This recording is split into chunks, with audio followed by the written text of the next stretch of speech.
Hello, my dear friends. Hope you all are in a very good shape. Nasheman stories with RJ Seema Verma में मैं सीमा आप सभी का welcome करती हूँ अपने इस कोजी से नेस्ट में, जिसमें कहानियों की कोई कमी नहीं है। वैसे जानते हैं आप, कहानियाँ जो होती हैं उनका महत्व बहुत होता है हमारी जिंदगी में, और ये हमें असर भी करती हैं, है ना। अंग्रेजी में कहा जाता है कि where there is a soul there is a story। कभी कभी मुझे लगता है कि कहीं कहानियाँ ख़त्म तो नहीं हो जाएंगी, तो मैं ये इस इंग्लिश की लाइन को एक बार फिर से पढ़ लेती हूँ और खुद से कहती हूँ कि आप सबके होते हुए नशेमन को कहानियों की कभी कोई कमी हो ही नहीं सकती। यही कारण है कि मैं आपसे बार बार कहती हूँ कि मुझे मेल तो कीजिए। जी हाँ, अपनी ज़िंदगी का कोई किस्सा, कोई कहानी, कोई टुकड़ा मेल कीजिए मुझे nashiman.rjseemavarma@gmail.com पर। हो सकता है साथियों, आपकी कोई कहानी, आपका कोई किस्सा किसी को जीवन में संभाल ले, किसी के लबों पर मुस्कान ले आए या किसी को इंस्पायर कर दे। हाँ, अगर आपको ये लगता है कि लिखते लिखते थक जाएंगे तो फिर आप मुझे पॉइंट्स में भेजिए ना, मैं आपके पॉइंट्स को ही एक कहानी में तब्दील कर दूंगी। आज की कहानी की अगर मैं बात करूं, आज के किस्से की बात करूं, तो साथियों इस किस्से में छिपा है सालों का अनदेखा अनसुना संघर्ष।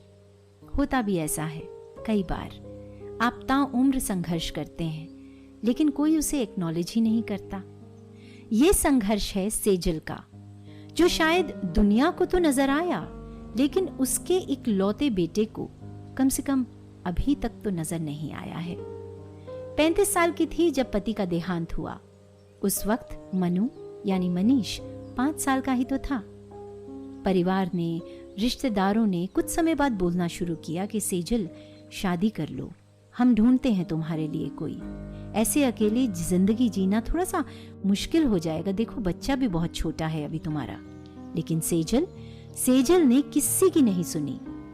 पति से 7 जन्मों का वादा जो किया था, 7 निभाने का वादा जो किया था, उसका मानना था कि जब पत्नी को अर्धांगिनी कहा जाता है यानी आधा हिस्सा कहा जाता है, तो वो आधा हिस्सा तो अभी जिंदा है, और वो जिंदा हिस्सा किसी और के साथ कैसे जुड़ सकता है।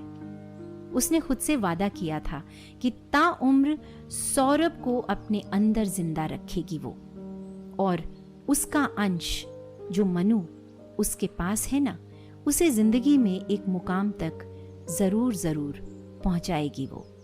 हाँ, जब मैं ये कर लूंगी ना तो फिर मनु सेट हो जाएगा, और एक बार मनु सेट हो गया ना तो मुझे कुछ करने की जरूरत नहीं है, आराम से रहूंगी फिर मैं अपने बेटे के साथ और कोई काम नहीं करूंगी।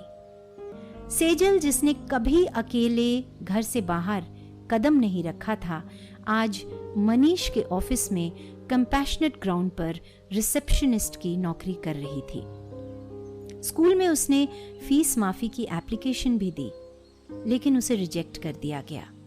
खैर, सेजल का इरादा पक्का था। घर, दफ्तर और बेटे मनु को उसने पूरी जिम्मेदारी के साथ संभाला और अपनी जिंदगी को भी आगे बढ़ाया। हाँ, फाइनेंशियली दिक्कत थी उसे, पर कह सकते हैं कि somehow Sejal was able to manage everything। वैसे यहाँ मैं हल्का सा कहानी को रोक कर अपने दिल की एक बात आप तक पहुंचाना चाहती हूँ।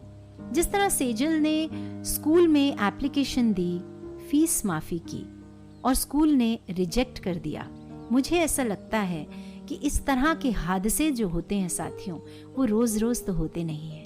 और अगर खुदा न खास्ता किसी के साथ ऐसा हो जाता है, किसी बच्चे के साथ ऐसा हो जाता है कि पिता का साया अचानक सर से उठ जाता है, तो स्कूल वालों की भी थोड़ी सी जिम्मेदारी तो बनती है। कम से कम ट्यूशन फीस माफ करने की जिम्मेदारी तो उनकी बनती ही है। वैसे अगर स्कूल वाले माफ ना भी करें तो भी माँ बाप में से जो भी जिंदा बचता है उसकी पूरी कोशिश रहती है कि बच्चों की पढ़ाई कम से कम खराब ना हो, और यही सेजल ने भी किया। वक्त ने करवट ली साथियों, और सेजल 35 साल से 55 साल की हो गई। बालों में सफेदी आना शुरू हो गई, आंखों के नीचे हल्के हल्के काले गड्ढे, जिससे बस कह सकते हैं कि 20 सालों का संघर्ष साफ नजर आने लगा था। मगर आंखों के आगे जब वो अपने 25 साल के जवान हैंडसम बेटे मनु यानी मनीष को देखती थी तो मान लीजिए कि सारी जिंदगी की थकान उसकी उतर जाती थी।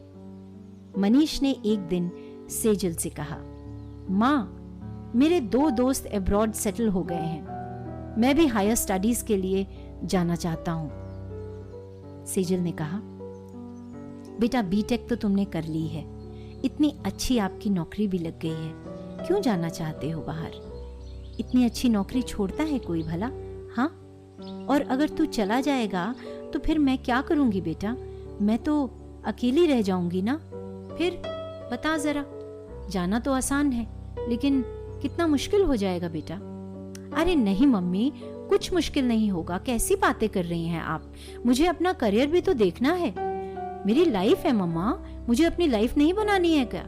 यहाँ अच्छी नौकरी है, सब कुछ है, सैलरी भी ठीक है, लेकिन मेरी सैलरी और होनी चाहिए ना। जब तक 30 साल का होऊंगा मेरे एक टारगेट है मम्मा, 30 साल तक मुझे इतनी सैलरी चाहिए तो चाहिए। अब वो नहीं संभव है यहाँ पर इंडिया में। आप टेंशन मत लो, मैं लोन ले लूंगा, आपको कुछ करने की जरूरत नहीं है मम्मी। बस एक बार मेरा बाहर जॉब लग जाए, उसके बाद फिर मम्मी मौजा ही मौजा। सच, मैं आपको भी वहां बुला लूंगा और इंडिया को ना हमेशा के लिए छोड़ देंगे। सेजल मन ही मन में सोच रही थी कि जिस देश में वो पैदा हुई है, जिस देश में उसकी शादी हुई है, जिस देश में उसने अपने इस बच्चे को जन्म दिया है, आज वो बच्चा उस देश को छोड़ने की बात क्यों कर रहा है? हाँ, ये बहुत बात कई बार पेरेंट्स को लगती है, लेकिन नया जमाना है, नई सोच है और नए बच्चे हैं। कई बार हमें ना करते हुए भी हाँ करनी ही पड़ती है। सेजल ने भी हाँ कर दी। मनीष तो आज न्यूयॉर्क में हायर स्टडीज कर रहा है साथियों, और सेजल रोज दुआ करती है कि उसके बेटे की अच्छी नौकरी लगे। सेजल की अगर मैं बात करूं तो वही रूटीन है उसका।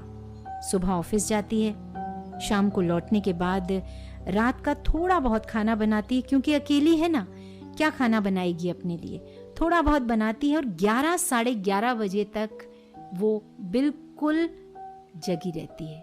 वो इसलिए जगी रहती है क्योंकि न्यूयॉर्क से रोज मनीष का फोन आता है। 10-12 घंटे का हमारा डिफरेंस जो है यहाँ से वहाँ का। अब इस अधूरी सी कहानी को सुनने के बाद क्या लगता है आपको? सेजल का जीवन सफल हुआ या नहीं हुआ? उसने कुछ पाया या खो दिया? बच्चे के लिए खुद को दोबारा ना बसाना, बच्चे की पढ़ाई के लिए कोई कसर ना छोड़ना, और 55 साल की उम्र में भी वही 20 साल पुराना संघर्ष करते रहना, क्या कहते हैं आप? वही घर है, वही सेजल है, और वही सेजल की तन्हाई, अकेलापन। कब बेटा सेट होगा, कब बेटे की नौकरी लगेगी, कब माँ को बुलाएगा, और कब सेजल फिर आराम की जिंदगी जिएगी, पता नहीं, बिल्कुल पता नहीं। लेकिन फिर भी उम्मीद है। वो जुमला है ना कि कौन जीता है तेरे जुल्फ के सर होने तक, कल किसने देखा है साथियों? जिंदगी का क्या भरोसा है। यदि आप आज भी सेजल से पूछेंगे ना तो वो यही कहेगी कि बेटे की खुशी पाई है उसने, कुछ नहीं खोया है उसने।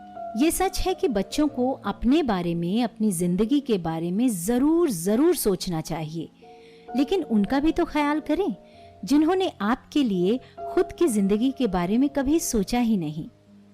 अपॉर्चुनिटीज तो आपको बहुत मिलेंगी, माता पिता का आशीर्वाद रहा तो आप न जाने कहां से कहां पहुंच जाएंगे, लेकिन क्या आपको लगता है कि आपको आपके माता पिता दोबारा मिल सकते हैं? हाँ, कहते हैं कि जिंदगी अगर खेल का मैदान है ना, तो इस खेल के मैदान में बारी सबकी आनी चाहिए।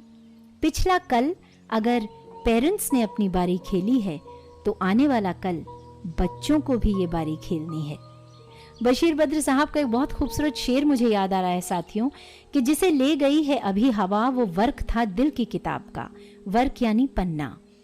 जिसे ले गई है अभी हवा वो वर्क था दिल की किताब का, कहीं आंसुओं से लिखा हुआ, कहीं आंसुओं से मिटा हुआ।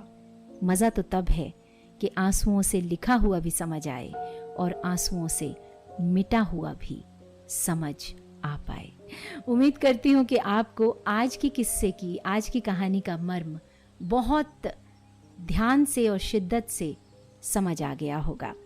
फिलहाल चलना है, लेकिन जाते जाते आपसे यही कहना है कि उम्मीद का दामन कभी भी मत छोड़िएगा।